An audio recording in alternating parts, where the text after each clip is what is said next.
అందరూ బాగున్నారు. ఈరోజు మన ఛానల్లో పచ్చెనగపప్పు వంకాయతో కర్రీ చేయటం చూద్దాం. పచ్చిశనగపప్పు వంకాయ టమాటో వేసి మంచిగా కర్రీ తయారు చేయటం చూద్దాం.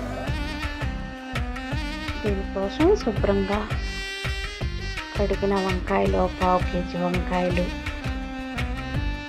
పచ్చిమిరపకాయ, టమాటా,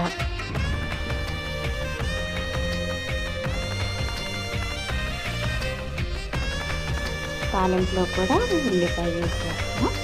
తర్వాత సన్నగా తరిగిన పచ్చిమిర్చి యాడ్ చేసాం.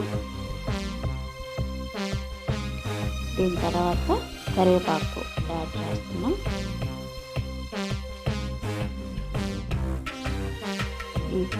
కరివేపాకు, ఉల్లిపాయ, పచ్చిమిర్చి